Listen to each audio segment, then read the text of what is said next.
Om Namo Bhagavate Vasudevaya.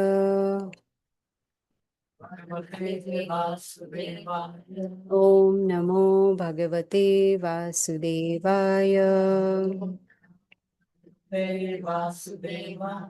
Om Namo Bhagavate Vasudevaya.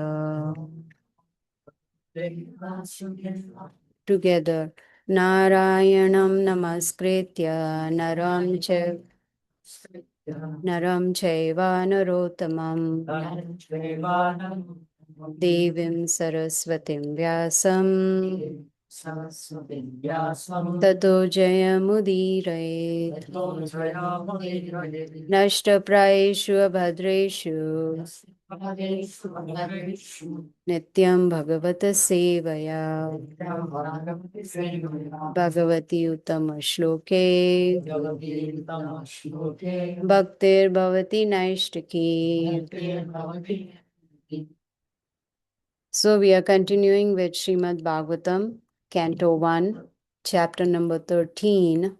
Dhritarashtra quits home. We'll do verses 1 through 30 because it's a very long chapter. Text number 1. Suto vacha vidurastirtha yatrayam maitrayat atmano gatim natva gad dhastina puram taya vapta vivitsitaha.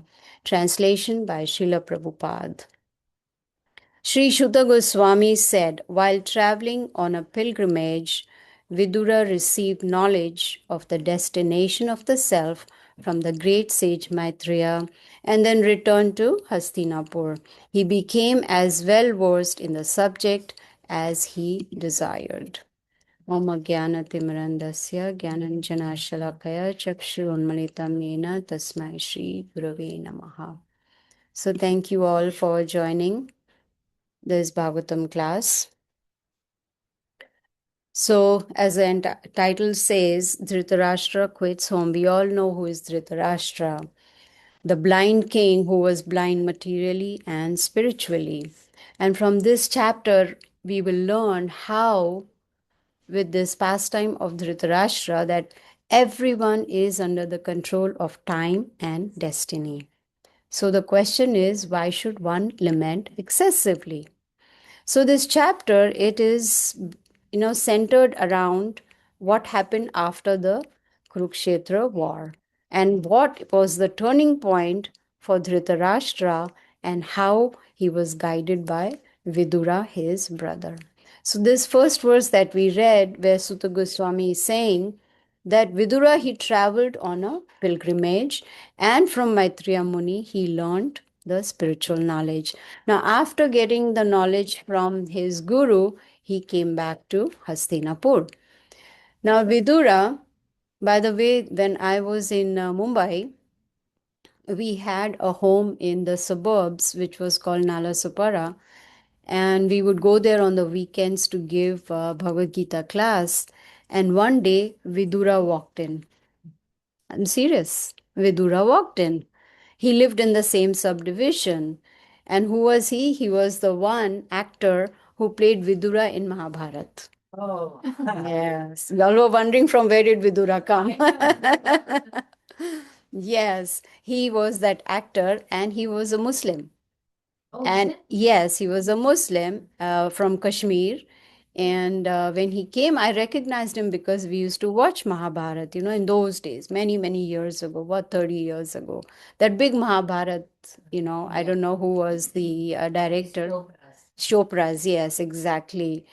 So we were very pleased to see him. And so when this chapter came, so I asked him, do you know who is Vidura? He said, me. I'm like, no, no, no, no, no, not you.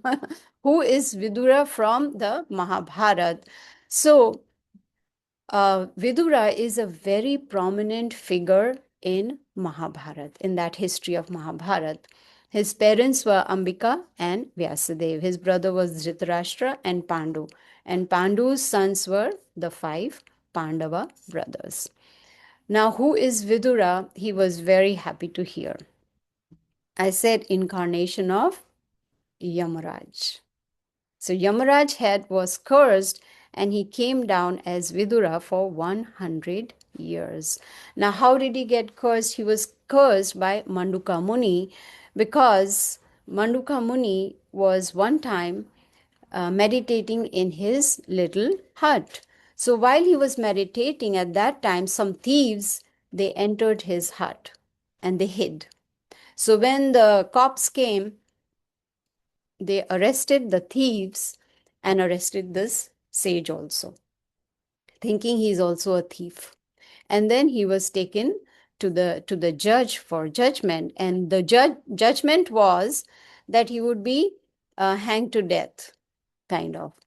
So when he was taken to Yamraj, he of course had that, what you call those sages, they have that power to travel anywhere. So he went to Yamraj and he said, why did you give me such a punishment? What did I do? I didn't even steal. So Yamraj told him that when you were a little kid, you had pierced an ant with a tip of the straw. And so now the judgment is that a spear will be pierced in your body as a sage. So this rishi was very, very upset and he said, I curse you. I was just a kid, so innocent. How can you make this punishment so severe? So he said, I curse you to become a Shudra for 100 years. And so he came to the material world as Vidura for 100 years. So it is said in the Bhagavatam, Srila Prabhupada explains that Yamaraj, when he came down as Vidura, his post was vacant. When the post is vacant in the company, everybody wants it, right? Especially if it's CEO, manager, HR manager, everyone wants to have that position. So Aryama was made put in that position as the Lord of Death for 100 years. Prabhupada explains that Yamaraj, he doesn't get time off, no vacation, no sick leave, no vacation to Hawaii, right? When we get time off, children out of school, time for vacation. Let's go. Then there will be a sabha in the house, right? Conference. Where should we go? One will say, like recently, my son was asking, your grandson's vacation has started. Where should we go? So one is saying here, another is saying no there, father is saying no here. So there's a conference. So here, Prabhupada says he gets no vacation, no time off. Why? Because he has to keep track of everyone's good and bad deeds. Because then, accordingly, punishment has to be given or award has to be given. So, Vidura, when he came down as a Shudra, even though he was born in that kingdom, he was treated like a Shudra, but he was a very, very spiritual person. He was devotee of Krishna and he had so much knowledge and he was attached to Dhritarashtra, his brother. He had a soft heart, soft corner when you say, because Dhritarashtra was blind. And he could see that Dhritarashtra, he is wasting his time. First, he spent all his life lamenting why I didn't become the king, right? He was the eldest of all the brothers, but he was not put as a king because he was blind. Blind king cannot rule. So he always lamented and was envious of his younger brother Pandu because Pandu was the king. And then he became envious of Pandu's sons, the Pandavas, because they were kind of ruling. So he spent his life not only lamenting but also plotting against the Pandavas. How many of you have heard the Mahabharata?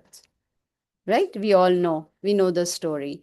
We know how the Pandava brothers were ill-treated because of Dhritarashtra. Dhritarashtra had, the oldest son was Yudhishthir. Good, you are awake. Only one person is awake. No, Dhritarashtra oldest son was Duryodhana. And he was also envious like his father. So Duryodhana, Dushasan, all the 100 sons, along with Dhritarashtra, they planned and plotted against the Pandavas right from their young age. So Dhritarashtra wasted his whole life just in all this, making sure Pandavas in trouble, Kunti is in trouble, and so that he can remain the king. So Vidura, he was feeling very compassionate and thinking, Dhritarashtra has become so old. It's almost time for him to die, and he's not yet self realized, which should be the goal. So he tried to guide him on the right path. This chapter is entitled Dhritarashtra Quits Home. This is before he quit home, Vidura gave him a Bhagavatam class. He started with Om Namo Bhagavate Vasudevaya Narayanam. He made him sit down, and he was very strict, very firm, not casually. He spoke in such a way that Dhritarashtra's heart changed. He realized what is the purpose of life. So, what had happened after the war, Duryodhana had insulted Vidura, that you are a Shudra, you are useless, you're living off of our, whatever food we are giving you, that's how you're surviving. And, you're not supposed to be over here, and you are interfering with what I want to do, what my father wants to do. Basically, insulted him. What do we do if someone insults us? Leave the place. Do we? It depends who is insulting, right? Right? Like if your name is Ridan, right? Say if Ridan is insulted, will he say, I'm leaving home and I'm going? No, there's no place to go, right? Right? So it depends. But here Vidura had a choice. So he immediately left the palace. And it was good for him because he went on a pilgrimage and he met Maitreya Muni. And with the help of Maitreya Muni, who was like his guru, he got spiritual knowledge. And now, when we get spiritual knowledge, what should we do? Share it with others. And that's what Vidura wanted to do. He wanted to share it with Dhritarashtra. So, after finishing the pilgrimage, when Vidura came back, he was welcomed. Everyone was happy to see him. It felt like that life had come into the body. Like Atma had gone, and now Atma is back in the body. So they were very, very happy. But when Vidura saw that Dhritarashtra is still living with Yudhishthira Maharaj, even though Yudhishthira now is the king, right? War is over, Pandavas won, 100 sons dead. Imagine if hopefully we don't have 100 sons, but if we had 100 sons and they all were killed, would we live in that house? No, we will not live in. But he was living and he was happy. So Vidura felt that how pathetic his situation is. He's living in the house of his enemies. Those who killed his own sons, he's now living in that same palace. How? Which is, of course, he was respected by Yudhishthira and the Pandavas, but even after losing all 100 sons, he did not lament or think, oh, what is this life all about? I don't want to live anymore. I want to die, or I want to take sannyas, right? These are the thoughts that come. But no. He was totally dependent on the mercy of Yudhishthir Maharaj. Now, Vidura is considered to be a very wise person. He is also called a wise sage. And he was completely engaged in loving devotional service of the Lord. And when he met Maitreya, he inquired. See, when we meet an advanced devotee or a great sage or a pure devotee, we need to inquire. So he asked all the questions that he could, and he got answers from his guru. Maitreya Muni. So, in the purpose, Srila Prabhupada says that in this material world, we are very conditioned. We are conditioned by the fact that I am this body. We are conditioned that I'm going to live forever. Is that true? No. When will I die? We have Any 7 moment. days notice. Like Parikshit Maharaj, we have 7 days notice. What is that? Sunday, Monday, Tuesday, Wednesday, Thursday, Friday. So any day we can. These are 7-day notice, right? So here Vidura, when he saw that my brother Dhritarashtra doesn't know what is the goal of life, he's just wasting his life, and he's not thinking about what next, when am I, if I die, where will I go? Now I've come to Louisville, right? And I tell Kulapati Prabhu and Anukampa, I don't know where to go from here. What will they say? You better know, right? After 2 days, you have to go. Yeah, you better have a ticket. You better find a way to reach the airport and go back home from where you came. Of course, they won't say that, but I'm just giving an example, right? You won't mind me staying here forever, right? बोल बोल के थक गए.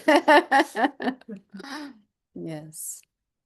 So here, Vidura, he was very, of course, happy to be back because everybody welcomed him. In this chapter it says that, Yudhishthir, all his brothers, Dhritarashtra, Gandhari, Subhadra, Uttara, everybody came to welcome him, and they felt that they had become alive again. So in the purport there is very nice description of each of these devotees. Talks about Gandhari. Does anyone know from where Gandhari is? Where is Gandharvraj? It's in Kabul, Afghanistan. Yeah, she was an Afghanistani. That is what we think. Because in those days there was no division, right? The whole place was Bharatvarsh. The whole planet was Bharatvarsh. But she was the daughter of Subala king of Gandhar, and she got a boon from Lord Shiva to get 100 sons. She was a very staunch devotee of Lord Shiva. And she got married to Dhritarashtra, who was blind. So when she came to know that my husband, would be husband, is blind, she blindfolded herself. She thought, if my husband cannot see, why should I see? Will anyone, first of all, no one will marry a blind person knowingly, right? And even by, if, by trick, if one is married to a blind husband, will the wife blindfold? It's a big no. No, this is Kali Yuga. But look at her. She was so devoted to her would be husband that she blindfolded herself. And after marriage, she served him very nicely. Now, Kunti was pregnant, and Gandhari also was pregnant.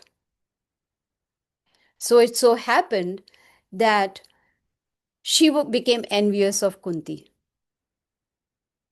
And so it is said that she banged her womb so many times because she was upset.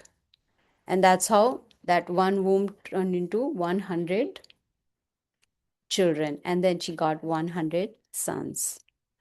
With one child birth only, there's so much pain. Imagine 100 of them.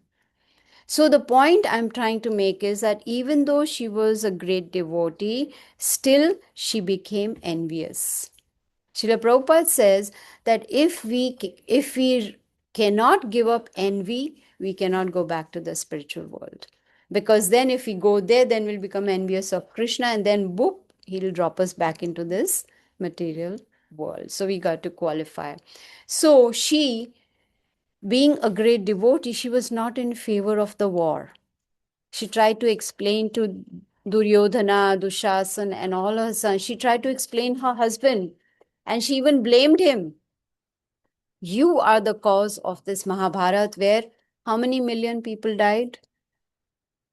640 million people died because of Dhritarashtra. If Dhritarashtra wanted, he could have stopped his son, right? He could have said, no, Duryodhana, this is very wrong. Pandavas are the real, you know, uh, successors. They are the ones who... No, he did not do that. He took every possible way to harm the Pandavas, like poisoning them, putting them in a house of lac and putting that on fire, etc., etc. So many different ways. So Vyasadeva, when he came, when the 100 sons were dead, he came to Gandhari, and then he actually showed her that all her 100 sons were sent to heaven. They all got liberation. They went to heaven, all the 100 sons. Now, Kunti is considered to be an incarnation of success potency of the Supreme Lord.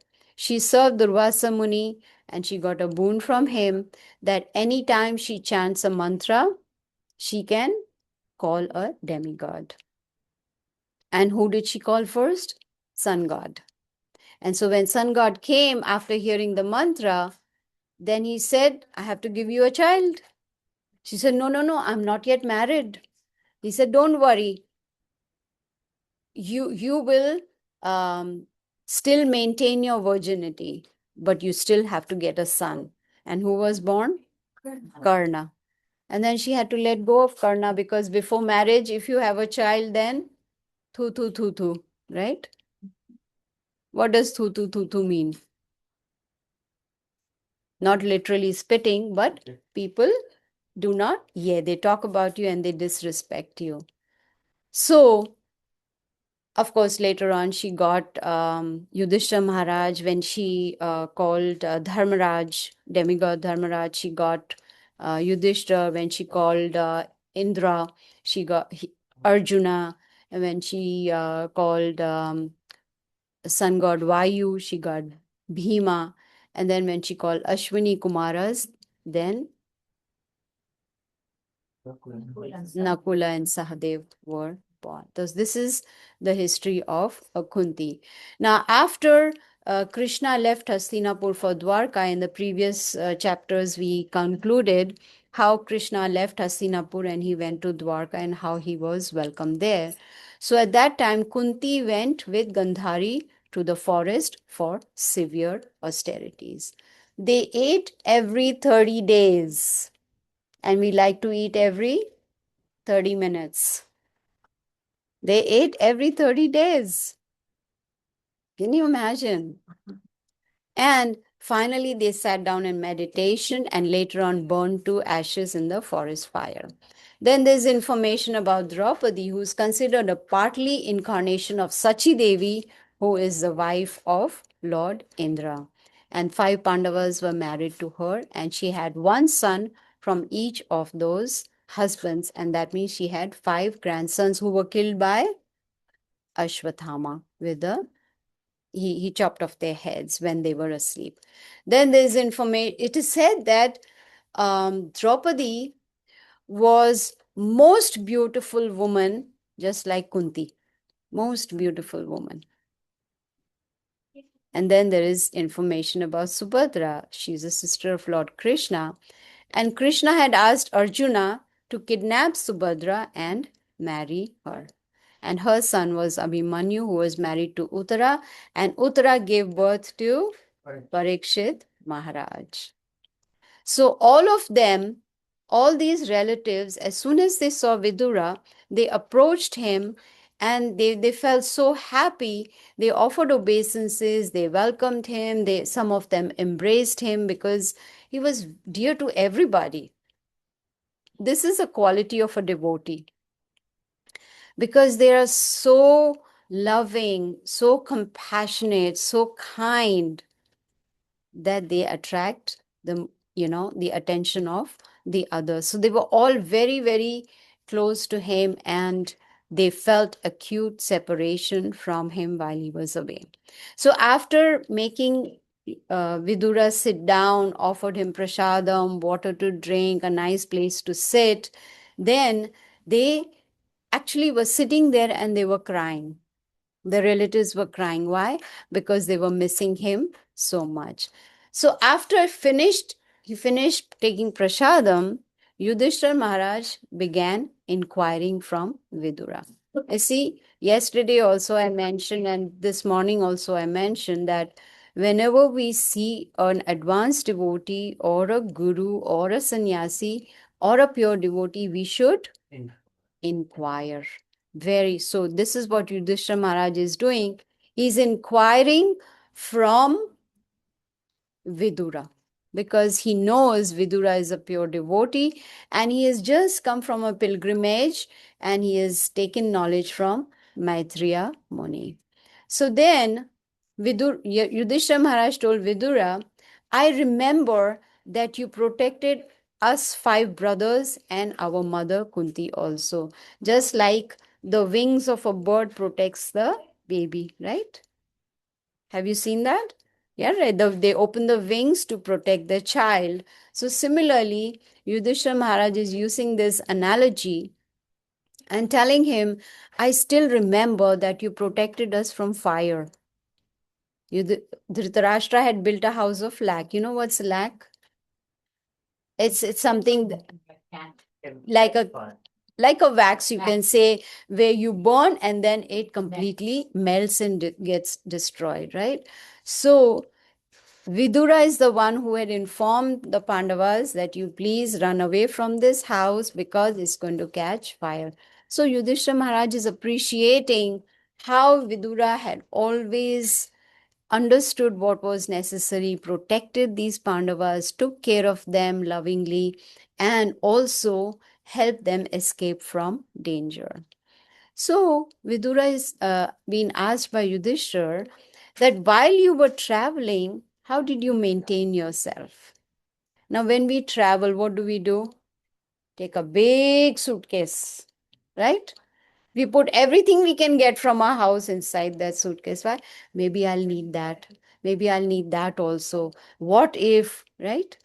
Big luggage. Narad Muni says, if we want to cross this material ocean, we must have no baggage with us. But we carry excess baggage. Then at the airport, we have to go, right?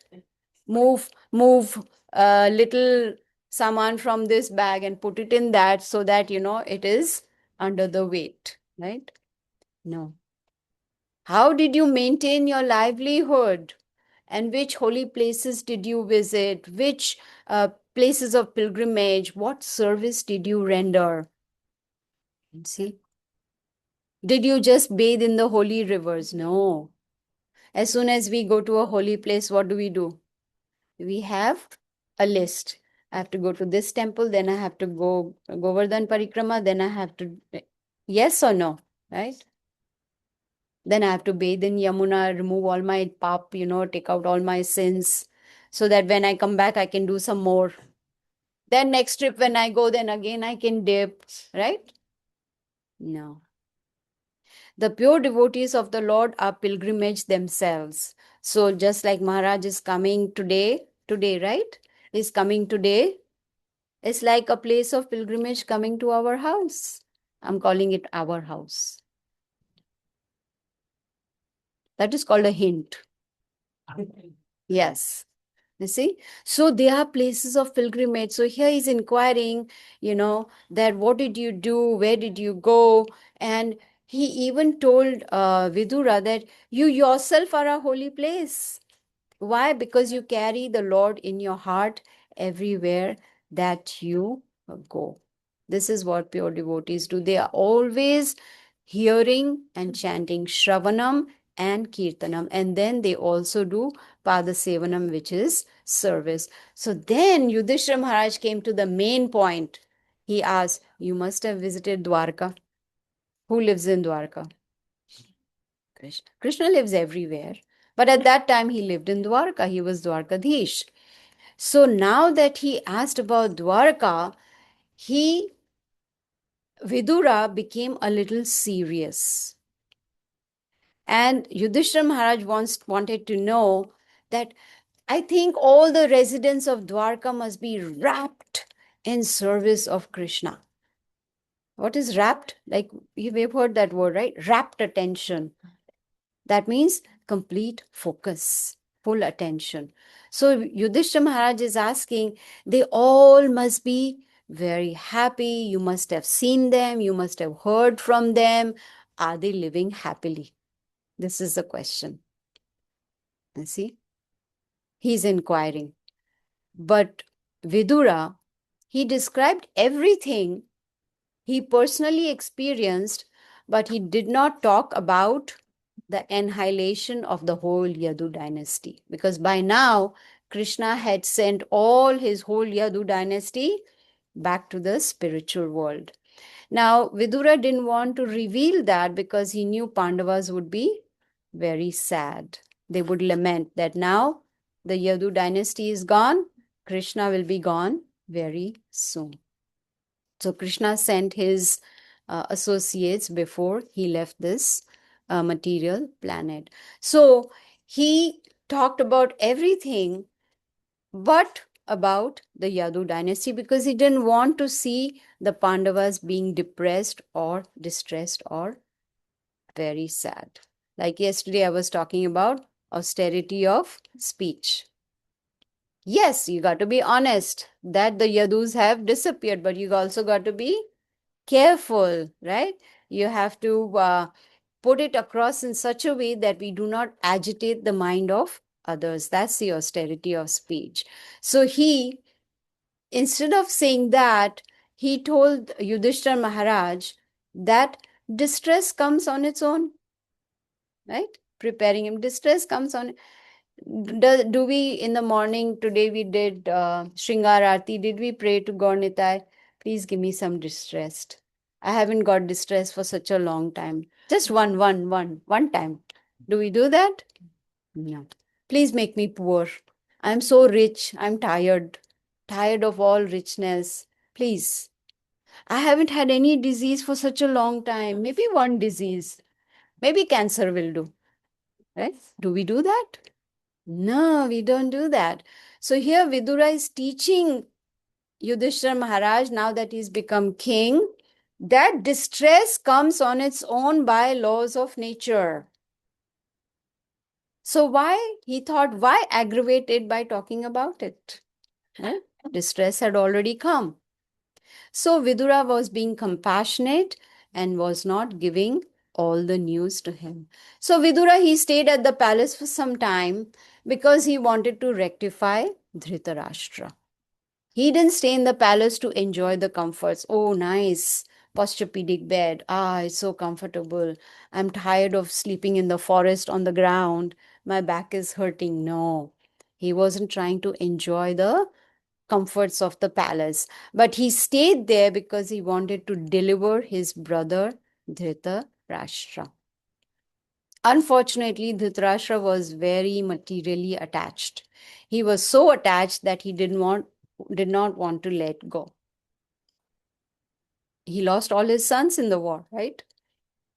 Still, exactly, shameless. I didn't want to use that, but that is the right word, right? Shamelessly staying. No, it's correct. Shamelessly staying in the palace of Yudhishthir and enjoying the comforts. It did not strike him, all my 100 sons are dead. Next is my turn. I may die any time. But he was not ashamed. He was living off the charity of Yudhishthira Maharaj. So Vidura wanted to enlighten him and show him the spiritual path. That is the duty of a devotee. Whenever we see someone who is conditioned, someone who is in ignorance, then we should make an effort to give them spiritual knowledge. That is very, very important. So while instructing Dhritarashtra, all the other family members were hearing. Like today, we are all sitting. I'm not talking to the walls, right? I hope not.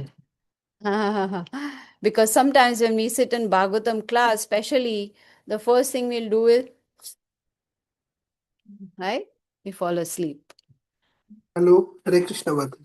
Yes. Yes, Binesh. Okay. So where was I? Snoring.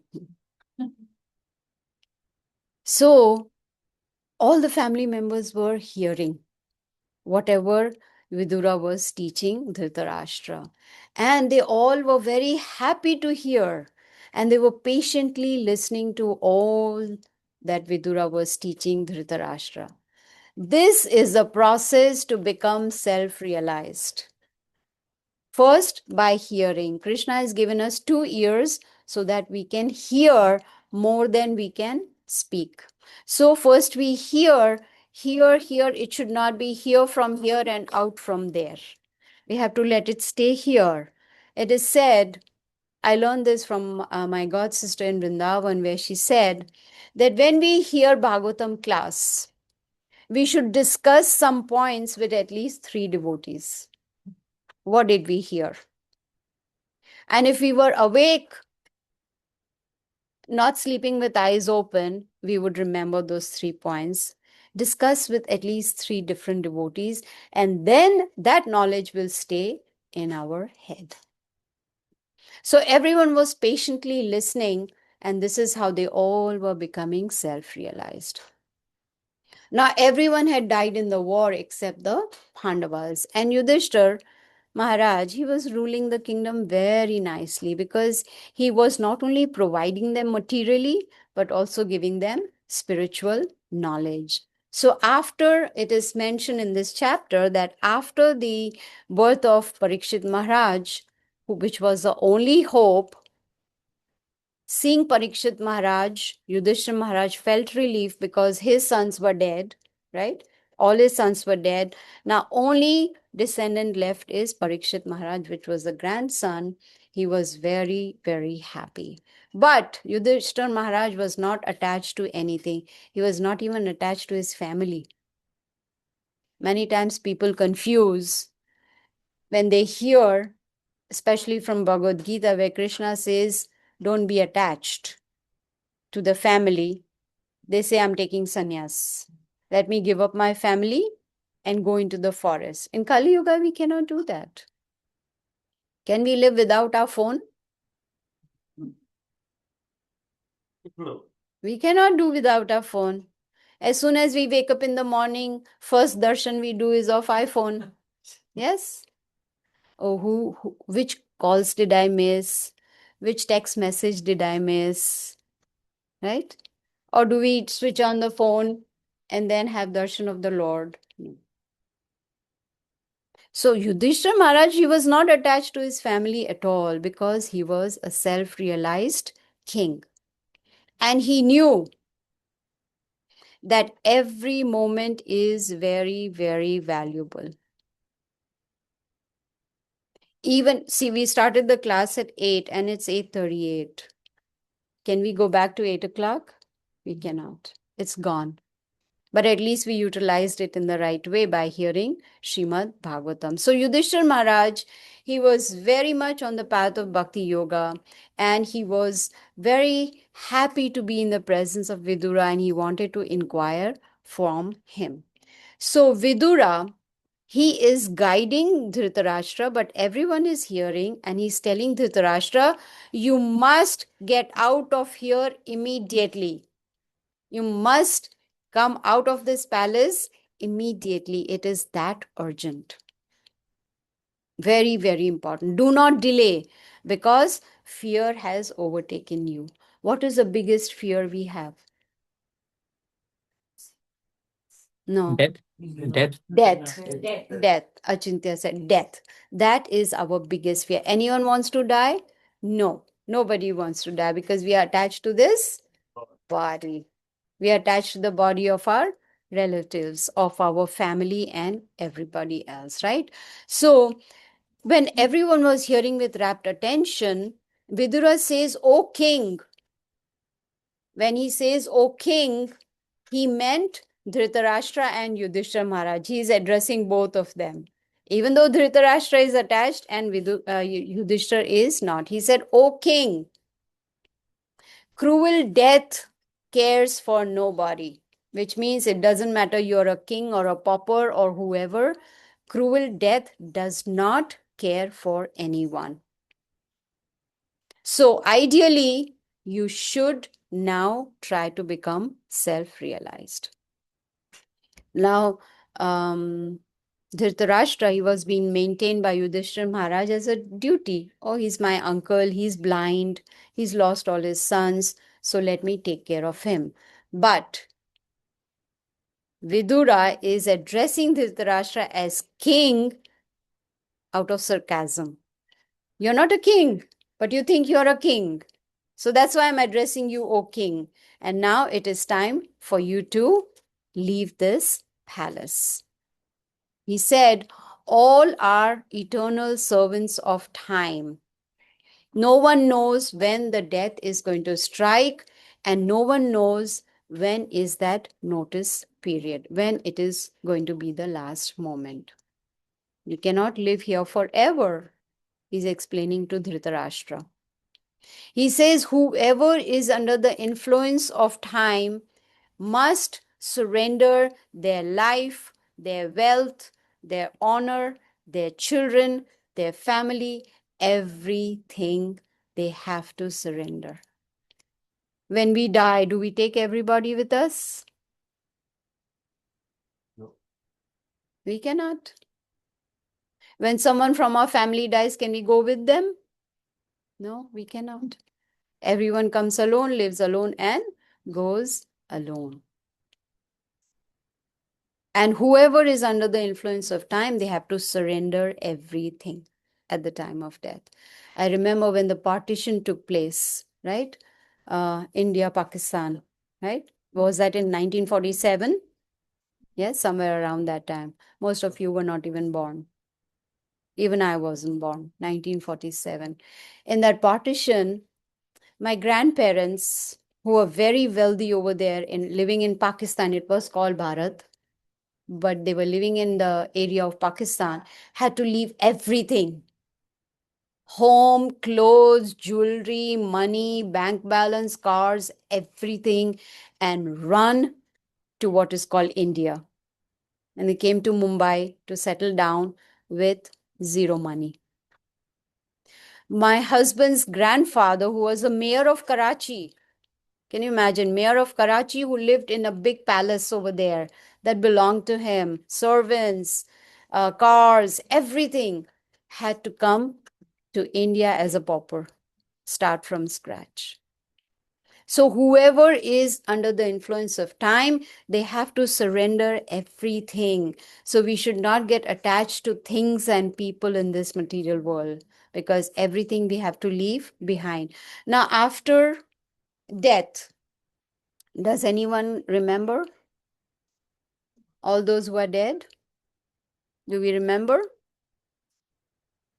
Maybe few days, few hours, maybe few weeks.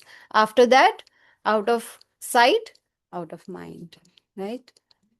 So why are we spending so much time getting so attached to the family? So here, Vidura, he's telling to Dhritarashtra, the fathers, the sons, the grandsons, brothers, they're all dead.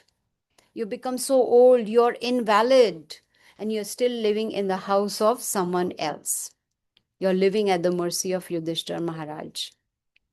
You're blind since birth, but you're also hard of hearing now. You cannot hear properly. Your memory is short. Your intelligence is disturbed. Your teeth are loose. Your liver has a problem. So in those days also there was liver problem. Maybe it was fatty liver. I don't know. So this is what Vidura is telling Dhritarashtra. Look at you. You're in such a pathetic situation, and you're living like a household dog. That is so insulting. If someone called us a dog, what would we do? Bark? No. We would get so angry and insulted, we would immediately leave that place. But he's calling him, you're a household dog. You're eating the remnants that are being given to you by Bhima. Bhima is the one who killed your son Duryodhana, and you're living off of his charity. You see? Duryodhan and Dushasan were two favorite sons of Dhritarashtra, and they were killed by the Pandavas. So, why are you living in the house of Pandavas? You want to live a comfortable life. Actually, you're living a degraded life. So, when all this Dhritarashtra was hearing, he was getting awakened. Right? He didn't take that as an insult, but he took that as a good advice from his younger brother. And he told him that you have insulted the Pandavas, you have insulted Kunti, you have usurped their kingdom, you've done so much. It is better you were dead like your sons, rather than living like this at the mercy of Yudhishthir Maharaj. He said, your bodies become old, it is dwindling, it is deteriorating like an old cloth. When the cloth tears, what do? We just throw it, right? And wear a new one. You say, you cannot live like this. No, no, no. You have to come out of this palace and come on the path of Bhakti Yoga. Srila Prabhupada says that this body is given to us on lease, right? When we have a lease on the apartment, we get a notice that your lease is getting over, you please leave this apartment. So we have to leave this apartment anytime when the lease is over. Unfortunately, we don't have a contract where we can see the expiration date. We don't know. But he's explaining to Dhritarashtra that you must not live like this. You must leave right now. And he explained that the first class person is one who awakens himself to self-realization, understands that this material world is dukhalayam, it's a place of misery, and one must come out of this material world. Then Dhritarashtra, he was convinced. After hearing this spiritual knowledge from Vidura, he was convinced that I need to leave this palace. This is the effect of sadhu sangha. When we associate with pure devotees, then we become self-realized and then we understand what we are supposed to do. Now, Gandhari, when she saw that her husband is leaving with Vidura, she followed him because she was also a devotee. She was a devoted wife. She could have gone to her father's palace, right, in Kabul, or she could have stayed in that same palace of Yudhishthira Maharaj, but no, she went with her husband. That is called Vanaprastha Ashram, retired life. When the husband retires, do you know at what age? 50. 50. But unfortunately, those who don't have knowledge, they work even till they are 90. When I was working, there was my colleague who was 92 years old, doing two jobs because he wanted to join a golf club. That was his aim in life. So if I do two jobs, I will earn enough to become a golf club member. And then what I can do, I can put a ball in the hole. That is golf, right? What is golf? You take a stick and you put the ball in the hole. But the retirement age is 50. That's Vanaprastha, where husband and wife, they go to the forest, which is not practical in Kali Yuga. But at least they should start detaching themselves and becoming more Krishna conscious. So they went to the Himalayan mountains. And over there, they helped each other, husband and wife helped each other to become more and more Krishna conscious. And this chapter, I'm only covering till verse number 30, which is half of the chapter. We will continue not next Sunday, but Sunday after next and complete the chapter. But from this, we can understand the condition of Dhritarashtra, how Vidura is criticizing him, reminding him that old age, death, time, it spares nobody. Time spares nobody. He's criticizing him that you're living comfortably in the palace of Yudhishthir at the expense of your enemies. So he urges him to leave immediately the palace and prepare himself for death. How? By spiritual practice.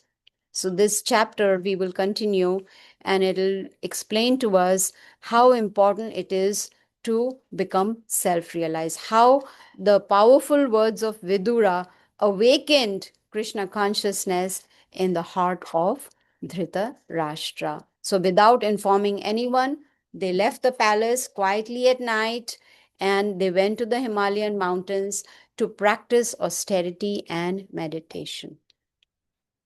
So we learned so far in these 30 verses that everyone is under the control of time and destiny, and there is no point in lamenting. So we'll continue not next Sunday. There'll be no class, all on Zoom and Facebook. There'll be no class next Sunday, but there's going to be class Sunday after next because Maharaj is visiting Atlanta. And we'll conclude the chapter then. So we are going to end now. And if anyone has any questions or